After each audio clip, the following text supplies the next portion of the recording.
The only reason we can have hope is because we realize we are loved. For example, 4 years ago, the only reason you could have hoped to come to TAC was because you were loved. Loved by your parents, loved by some unknown benefactors of the college. Why are you here now, and why are you who you are, with your physical, psychological, and moral well-being? And the answer is because you were and are loved.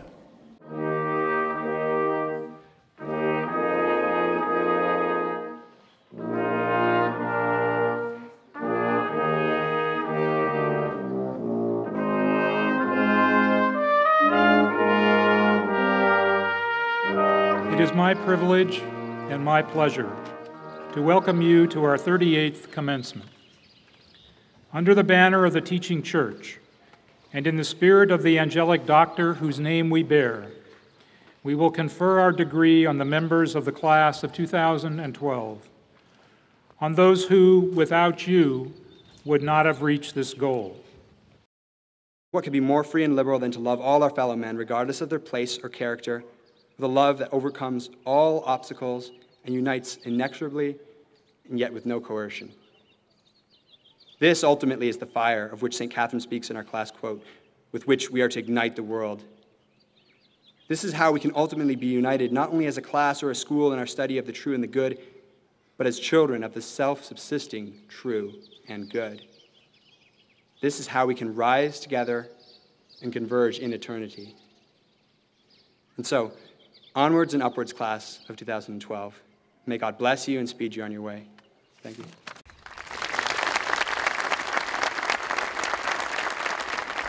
Nearly every year since our first commencement in 1975, we have taken a few moments during the graduation ceremony to pay tribute to those who have faithfully served Christ and the Church in an extraordinary way.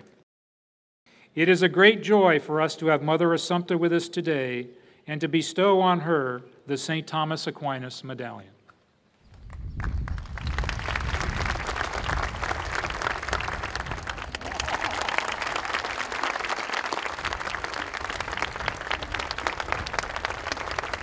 The reason this college is here is all due to the faith, vision, and hard work of those who love the church and believe her mission would best be carried out by those equipped with the finest education a young Catholic could receive today. Each one of you is invited by Christ to respond generously with his or her unique gifts. What will be the response of this graduating class? Knowledge of the faith does not pacify, rather it stirs up. Do not be content to be mere intellectuals, mere scholars and teachers.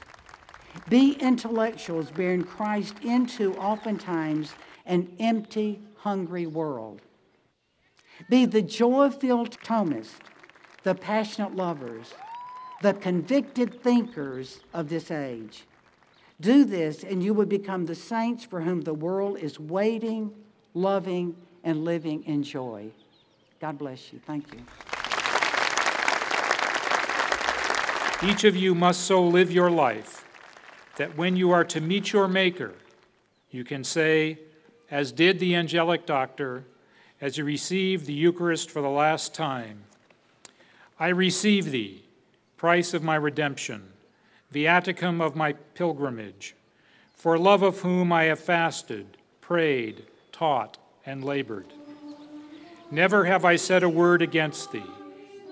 If I have, it was in ignorance, and I do not persist in my ignorance. I leave the correction of my work to the Holy Catholic Church, and in that obedience I pass from this life. May God bless you on your way.